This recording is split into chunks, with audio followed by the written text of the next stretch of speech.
Procedo a leerla y después le doy la palabra a Verónica. La pregunta es, ¿cómo erradicamos la taxonomía de Bloom, o sea, del siglo pasado, que está tan incrustada en el método educativo local? ¿Recomendaría basarnos en otra y más nueva estructura pedagógica? ¿Cuál? Esta es una pregunta de Fernando Chávez del Colegio San Jorge.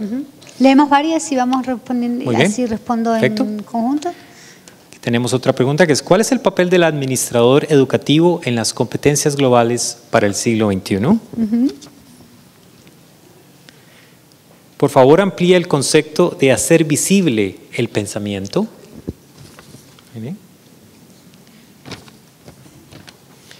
Tenemos una pregunta de Victoria. Usted habló de desarrollar competencias globales para niños. ¿Y qué pasa con nosotros, los profesores? ¿Cómo hacemos para empatarnos con esas nuevas generaciones? ¿Empezamos por esas? Fantástico, sí. Empezamos por esas. Sí, a ver, con respecto a cómo ampliar un poquito la idea del pensamiento visible.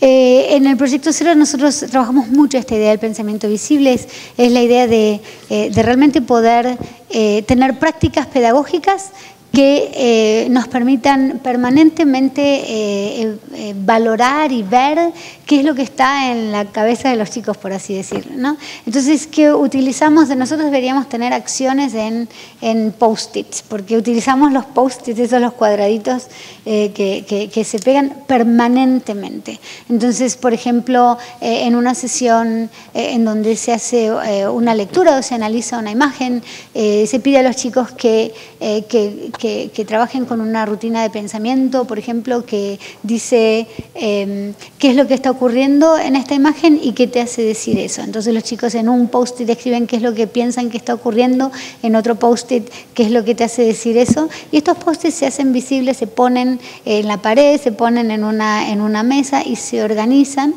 y se conversa acerca del papel de la evidencia en la interpretación de lo que ocurre, la interpretación de una imagen o algo así. Entonces, permanentemente los maestros están invitando a los chicos que articulen su pensamiento de manera explícita y miran estos post-its, estos comentarios como evidencia de por dónde van pensando los chicos.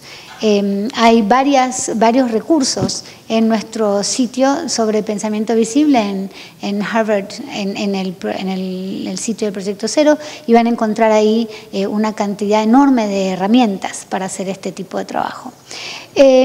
Las taxonomías de Bloom son, son una especie de clásico incrustado, como decimos, como dice Fernando. Sí, necesitamos poder repensar las taxonomías de Bloom, necesitamos poder pensar de maneras mucho más flexibles, se me ocurre a mí, el pensamiento. Necesitamos poder pensar que el pensamiento no es lineal, de más simple a más complejo, sino que el pensamiento ocurre en contexto, el pensamiento tiene propósitos y dependiendo del propósito de comprensión, qué es lo que estamos intentando hacer, podemos reclutar formas de pensamiento que a lo mejor tienen que ver con la observación y es eso lo que es adecuado, o con el análisis y la síntesis donde es lo adecuado. O sea que yo creo que el gran desafío hoy por hoy es no pensar en el desarrollo del pensamiento de manera tan lineal, sino realmente pensar que hay muchas herramientas de pensamiento que necesitamos poder poner en práctica y que la gran pregunta es ¿para qué? ¿Cuál es el propósito de comprensión? ¿Qué es lo que estamos intentando comprender? Y qué formas de pensamiento, análisis, síntesis, comparación, etcétera, etcétera, nos van a permitir avanzar esa comprensión más. Yo diría que en términos de evaluación, porque la taxonomía de Bloom se ha utilizado mucho justamente para evaluar el pensamiento de los jóvenes, yo creo que en términos de evaluación lo que nosotros enfatizamos mucho es la capacidad de transferencia. Si el chico puede, como decíamos antes, mirar, o sea, entender las causas cosas de la Revolución Francesa, pero luego aplicar este modo de pensamiento para poder hacer las preguntas informadas acerca del caso de la Revolución de la Primavera árabe, por ejemplo, ¿no? Cómo es que el chico hace preguntas que son informadas y cuál es la diferencia entre las preguntas que hace un chico que aprendió la Revolución Francesa en profundidad y las preguntas que hace un chico que no la aprendió en profundidad. Entonces, esta capacidad de transferencia a contextos nuevos es lo que nos va a permitir también generar jóvenes que sean adaptables a situaciones menos predecibles, ¿no? Vamos a poder prepararlos para lo no predecible, digamos. A ver, ¿qué otra pregunta? ¿Cuál es el papel de los administradores y cómo trabajamos como maestros? Yo creo que el líder educativo, el líder pedagógico de una escuela tiene un papel fundamental en esto, que es poder entender que el trabajo de competencias globales no es un trabajo mecánico de aplicación de un marco a un diseño de unidad, sino que realmente es un trabajo personal de transformación y de búsqueda personal y profesional al mismo tiempo. Un líder escolar o un líder administrativo necesita poder abrir espacios para el diálogo, necesita poder entender de que todos nosotros empezamos donde sea que empezamos, que hay algunos de nuestros maestros en nuestra escuela que tienen mucha experiencia internacional y pueden traer eso, pero que hay otros que no tienen ninguna experiencia internacional, que nunca salieron del país, que nunca salieron de su barrio, de su ciudad, y que sí este es el punto de partida. Entonces, desde el punto de partida, siendo fundamentalmente cuidadosos y teniendo mucha compasión por nosotros mismos y la proclividad que tenemos a generar estereotipos. Estemos donde estemos, nadie está a salvo de producir estereotipos. Y el gran peligro o la gran dificultad en este tipo de trabajo es la parálisis que se genera en un maestro o en un administrador ante, por una parte, el temor legítimo de ofender o de no saber qué es lo que está pasando en Sudán y por qué estos 20.000 personas, de estos 20.000 niños han sido raptados. O sea, no sabemos, no podemos saber lo que está ocurriendo en todo el mundo. No podríamos incluso teóricamente saber todo lo que está ocurriendo en todo el mundo. Entonces, entender que nuestro conocimiento es parcial. Pero lo que sí necesitamos poder hacer, lo que sí tenemos responsabilidad de hacer, es indagar. Es entender que la reacción de una persona que piensa de una manera muy distinta que nosotros nos va a poner incómodos. Pero donde caben, y que es normal que nos ponga incómodos, es lógico que nos ponga incómodos. Es así como funciona nuestra biología, nuestra emoción, nuestra cognición. La gran pregunta es ¿qué hacemos con eso? Si atacamos o si consideramos que a lo mejor hay otra perspectiva. Si atacamos o si indagamos. Si nos defendemos o si preguntamos. Entonces ahí yo creo que los líderes en las escuelas y los maestros, las escuelas tienen un papel fundamental en poder generar espacios que sean sanos y en donde nos sintamos a gusto, a salvo y protegidos para explorar, para comentar lo que no sabemos, para poner nuestra vulnerabilidad en nuestra mesa con el compromiso de que lo que sí nos comprometemos a hacer es seguir indagando y seguir aprendiendo a lo largo del camino. Y eso es una transformación cultural, en el largo plazo es una transformación cultural para nuestras escuelas, porque tiene que ver con relaciones de confianza, con relaciones muy abiertas y personales y de respeto fundamentalmente. En la medida en que como maestros, como administradores podemos generar ese tipo de espacios, para nosotros como adultos también podemos generarlo para nuestros estudiantes en nuestras clases.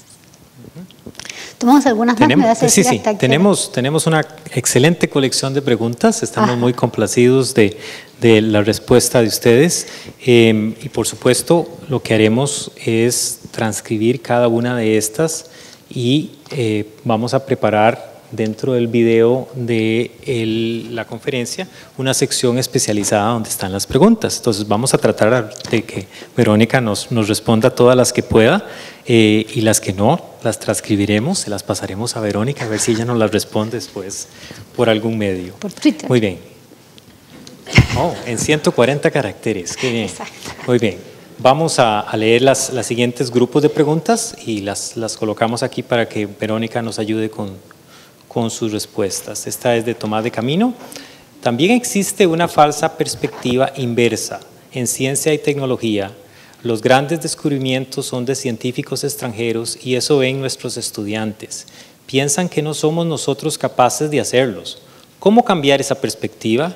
¿O cómo mostrar que serán ellos los que deben cambiarlo?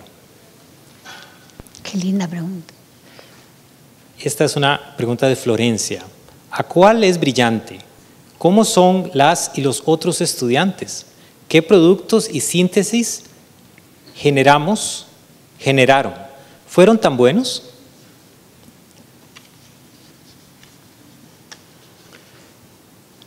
¿Puede profundizar acerca de cómo se están evaluando las competencias globales? ¿Cómo se dan cierto que está logrado lo propuesto? ¿Cuáles dispositivos se están utilizando por parte de los profesores? Esta es una pregunta de Silvia Hernández. ¿Qué tipo de actividad podríamos realizar en secundaria para fomentar el respeto a la diversidad y la solidaridad? Y esta es una pregunta de Giselle Cordero. ¿Cómo se puede ayudar a los docentes a abrirse a estas competencias globales? Bien, qué colección tan increíble. Bueno, creo que el tema de los docentes, a cómo nos abrimos, es un poquito lo que decíamos hace unos minutitos, ¿no? Generar estos espacios. Está la pregunta de, bueno, de a cuál es brillante, es carismática, es encantadora, pero la verdad es que muchos de los estudiantes de esa clase produjeron trabajos e historias muy poderosas, y yo diría que lo que sí nosotros notamos es que esa experiencia, eso que al cual dice, me acuerdo perfectamente de ese momento, me acuerdo perfectamente de esa unidad, es algo que quedó con los chicos por bastante tiempo. O sea que a lo mejor una pregunta con respecto a los temas de cómo evaluamos esto, una pregunta que levanta la vara de lo que necesitamos poder hacer en educación es, ¿qué pasaría si las evaluaciones las pusiéramos 9 meses más tarde, el momento en que enseñamos? ¿Qué es lo que queda? ¿Cómo enseñamos para que lo que quede sea valorable? Es una gran pregunta, es complejo, ¿no? O sea, ¿cómo destilamos la esencia de lo que estamos tratando de enseñar de manera tal de que 9 meses más tarde nuestros alumnos digan, sí, me acuerdo, y entonces puedan reconstruir y repensar en un contexto nuevo aquello que aprendieron, que es lo que está ocurriendo con ACUAL, porque nosotros claramente no enseñamos Katy Perry, ¿no? O sea, que ella reconstruye eso en ese contexto. Con respecto, entonces, a la evaluación de maneras, digamos, más... hay algunos desafíos de evaluación bastante interesantes. Yo diría que con respecto a la evaluación de contenidos, de comprensión compleja y demás, lo que vemos es eso, ¿no? La capacidad de transferencia de los chicos pueden hacer preguntas que están informadas, los chicos pueden describir las perspectivas de personajes en literatura de maneras complejas, pueden interactuar con otros de maneras complejas. Entonces ahí hay mucho que se puede, digamos, evaluar de maneras similares a una muy buena evaluación por desempeños, digamos, ¿no? Y auténtica dentro de la tradición educativa de ese tipo. Lo que es más desafiante y que es más interesante también es cómo hacemos para evaluar las disposiciones, ¿no? Cómo hacemos para evaluar la inclinación que tienen los estudiantes, cómo hacemos para evaluar la mirada del mundo que desarrollan nuestros estudiantes, porque eso no cabe en un proyecto, eso no cabe claramente en una historia, sino que más bien es el poder ver la evolución de este joven o de esta joven, ver cómo esta joven habla de sí misma, cómo se presenta, cómo interactúa con otros, de las mismas maneras en que podemos ver en ACUAL una apertura a la toma de perspectivas que es interesante. Entonces, al mirar el tema de disposiciones y cómo evaluar disposiciones, prestamos atención fundamentalmente a tres aspectos.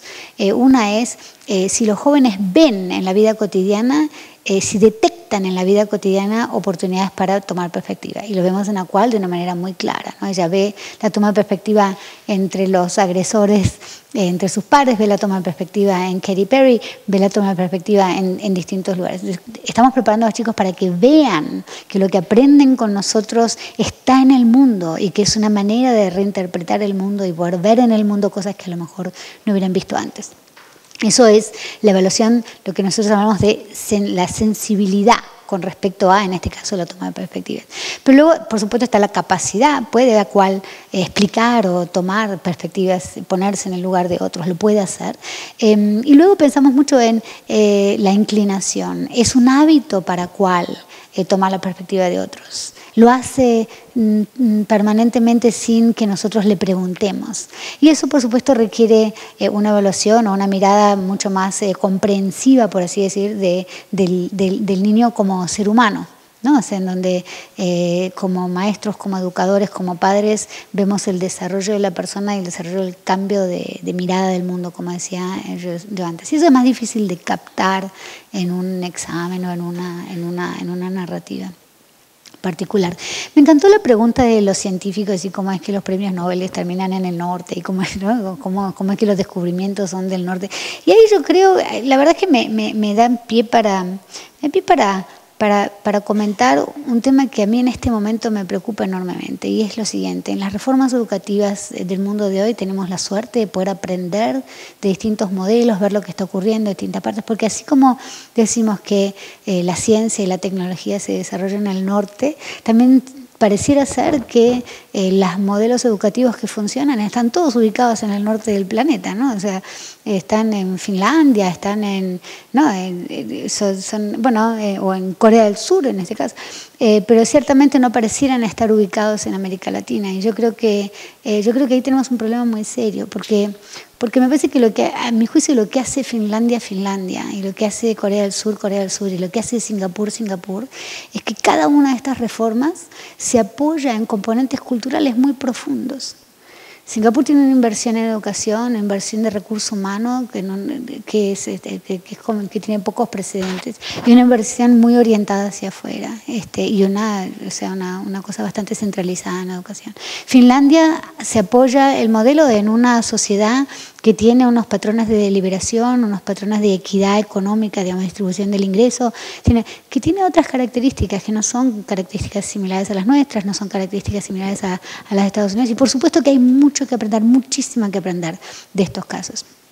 Yo lo que quisiera es que como latinoamericanos pensemos cuáles son las raíces culturales de nuestra región, a partir de las cuales podamos generar una reforma o reformas educativas pensantes, creativas, posibles, en donde nosotros podamos enseñarle al mundo cómo se hace una reforma educativa apoyada en elementos valiosos, no en lo que le falta a nuestras culturas latinoamericanas, sino más bien en lo que traemos como culturas diversas latinoamericanas. ¿Qué pasaría si hiciéramos una pedagogía de la risa, una pedagogía de la alegría?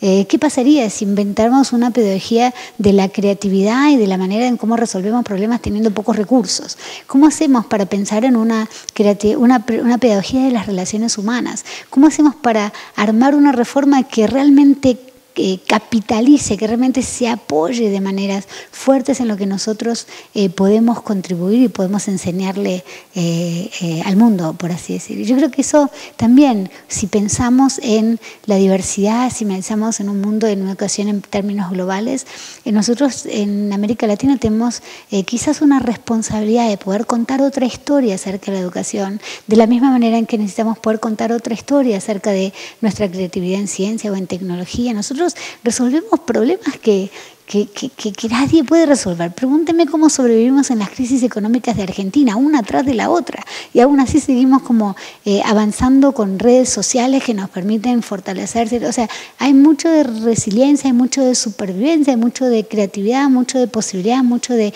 medios de comunicación, de cultura popular. O sea, hay mucho que podemos rescatar de nuestras culturas e insertar esto en el diálogo internacional acerca de educación, y yo creo que ahí hay mucho que podemos contribuir también, y tiene que ver con un cambio con respecto a cómo nos vemos a nosotros mismos en la educación y las posibilidades que nosotros traemos al discurso educativo de reforma internacional. Así que me alegro que hayamos puesto esa pregunta sobre la mesa, porque hay mucho que rescatar ahí en nuestra región. Gracias. Bueno, tenemos otro grupo y con este vamos a concluir. No todas las vamos a poder leer, pero como dije, las vamos a transcribir, preparar un archivo y unirlas a a la sección de videos de esta conferencia que vamos a tener disponibles en algunos días en nuestro sitio web y en nuestro canal. Leo el siguiente grupo. ¿Cómo abrirnos a un pensamiento global sin perder la identidad y esencia de cada persona y pueblo? Buenísimo. Doctora, ¿podemos entender el apoyo y salvaguardia de las tradiciones y manifestaciones culturales locales como un enriquecimiento del concepto globalizante o debe más bien verse como una unificación y universalización? Pregunta de José.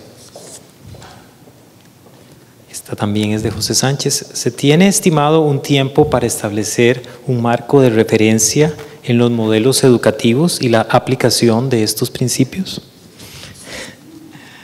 No son fáciles. Esta pregunta de Alejandra. Cada vez van más difíciles las preguntas. Las estamos dejando de últimas. Alejandra Murillo. La mayoría de los docentes no hemos sido formados en competencias. Muy pocos buscamos la autoformación en ello. Ante ese panorama y evidente reto educativo, ¿cómo se propone abordar esta capacidad en docentes en ejercicio desde hace años, con el fin de garantizar el éxito de trabajar las competencias en niños y adolescentes? Bien, lindísimas y cada vez más difíciles las preguntas. Bueno, ¿por qué no empezamos por...? Empecemos por... A ver, ¿cuál?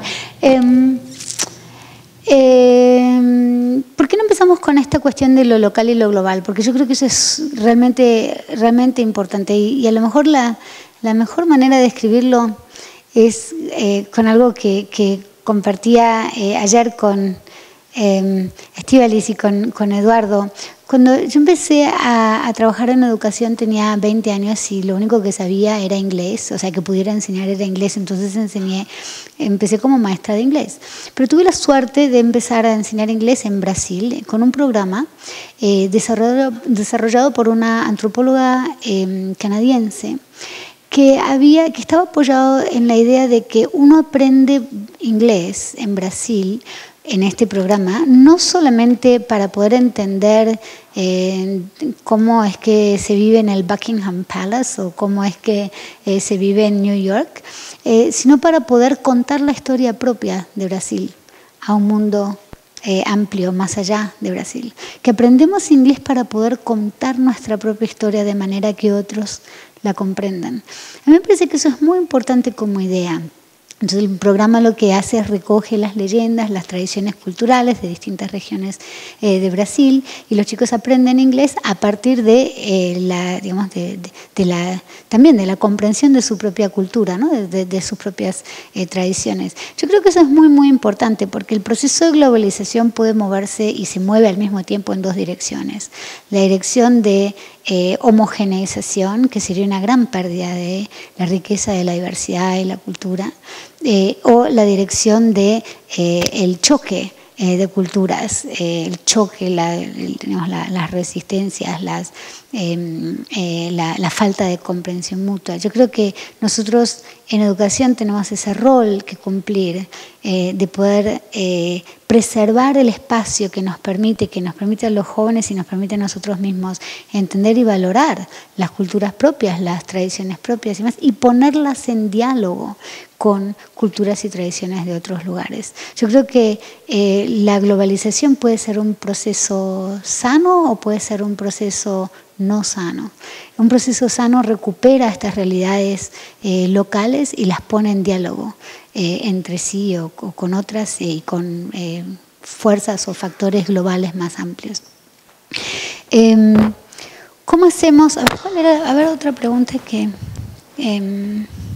El tiempo para establecer y cómo hacemos. Voy a juntar las dos, la del tiempo y la de cómo nos preparamos como maestros, porque creo que es una preocupación que tenemos. El tiempo, diría yo, largo.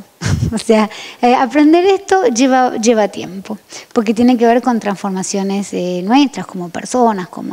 Entonces, yo diría que es importante poder entender que tampoco hay un punto de llegada, no es que luego de 4 años de este trabajo uno es globalmente competente, sino que en realidad lo que nos estamos comprometiendo es a aprender de por vida, ¿no? O sea, seguir aprendiendo porque el mundo va a ir cambiando y lo único que tenemos de verdad es nuestra posibilidad de aprender. Entonces yo creo que entender que el tiempo es ese, el tiempo tiene un momento de entrada en este proceso, pero no tiene necesariamente un momento de salida, es un tiempo eterno, por así decirlo, ¿no? O sea, o un tiempo constante. Ahora, dicho eso, por supuesto, importa poder pensar en términos más prácticos el tipo de proyectos y cómo establece uno ciertos marcos de proyectos y tiempos. O sea, para nosotros llevó, yo diría que un mínimo de 3 años poder ver en los maestros una transformación real de sus prácticas en un trabajo más o menos intensivo con ellos. Así que hay que entender que esto lleva tiempo. O sea, para los proyectos pensarlos en términos más largos, de plazos más largos y darnos ese tiempo. Con respecto a cómo nos preparamos nosotros, ya les comenté algunas de las cosas que nosotros aprendimos y lo que diría, y me gustaría a lo mejor terminar con esto, con la siguiente imagen. En una clase, y esto también toma en cuenta el tema de cómo se enseñan estas ideas en grados más altos, en la secundaria. Un proyecto sobre globalización, en donde se invita a los chicos de 10º y 11º grado a comprender los procesos de globalización que le dan forma a sus vidas cotidianas. Los chicos estudian el caso de la producción de las zapatillas Reebok, cómo se producen los teléfonos Motorola y cómo se producen las guitarras Fender, que son objetos de su vida cotidiana. Los chicos estudian en esta unidad los contextos de producción, las leyes acerca del control de la calidad del trabajo, digamos, de los derechos del trabajador, etcétera, etcétera, en los distintos contextos, en India, en China y en México. Los chicos tienen que deliberar acerca de si es una buena idea o una mala idea para el medio ambiente, para la sociedad, abrir nuevas fábricas en estas regiones y entonces tienen que formar sus propias opiniones, fundamentar sus opiniones con sus estudios, sus evidencias y demás, toman miradas económicas, sociales, culturales, ambientales. Pero lo más increíble del comentario que ejerce uno de los jóvenes y el maestro que trabajaba con este proyecto, fue el siguiente. Él me decía, Verónica, yo antiguamente tenía cosas que yo leía o que veía en películas y demás, que eran parte de mi vida privada. O sea, yo leía el diario, veía películas que me interesaban. Y luego tenía otros libros y cosas que leía que eran parte de mi vida profesional. O sea, leía libros de educación, de pedagogía y demás. Ahora no sé cuál es la diferencia. Porque cuando yo hablo El Economista, cuando yo abro el New York Times, lo que estoy leyendo es tan relevante para lo que estoy enseñando que se me cruzan estas identidades, se me cruzan. No hay una barrera que me divide la vida profesional de mi vida como persona, miembro de nuestras sociedades contemporáneas, mi vida cívica, donde yo participo en las marchas con la defensa en pro de la defensa de gays y lesbianas y el matrimonio, o sea, eso que para él es una participación muy importante, inmediatamente se conecta con mi comprensión de la diversidad y la toma de perspectivas y lo que estoy enseñando en la clase y demás. O sea que en algún sentido se alinean mis roles de padre, de ciudadano, de educador y de aprendiz. Están todos alineados. Y eso hace que la tarea sea mucho más significativa, que sea mucho más, rewarding, mucho más placentera, mucho más generadora de placer y de orgullo y de satisfacción, mucho más satisfactoria. Así que yo creo que la opción y lo que me encantaría que nos llevemos de este momento que tuvimos hoy juntos es la posibilidad de pensar quizás mañana acerca de los chicos, pero hoy acerca de nosotros mismos. Y hacernos la pregunta de ¿dónde estamos parados? ¿Qué es lo que nosotros pensamos acerca de nuestro rol como individuos adultos de hoy, educadores de hoy, ante un mundo que está cambiando tan rápidamente? ¿Cómo recuperamos la pregunta de cuál es para mí personalmente el propósito de mi trabajo en los tiempos de hoy? Así que espero que eso nos genere conversaciones agradables con otros y que nos abra un momento de reflexión y de autodescubrimiento, que haga de la tarea de educación la bella tarea y la importante tarea que nos pertenece. Así que muchísimas gracias por todo.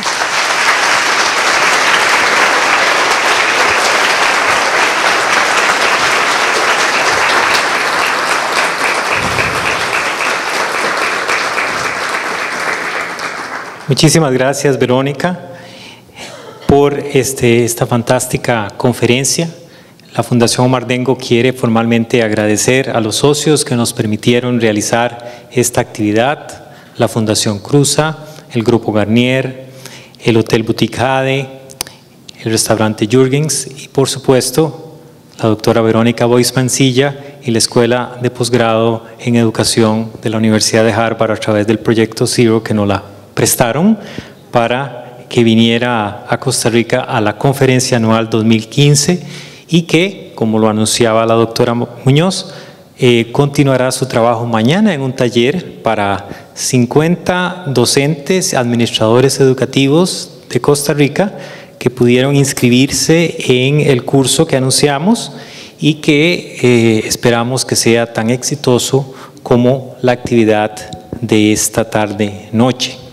Agradecemos a todos los presentes por acompañarnos y a todos aquellos que nos han estado siguiendo vía streaming y esperamos que pronto respondan a nuestra invitación de la conferencia anual 2016, ¿verdad?, que tendremos el próximo año. Que tengan todos muy buenas noches.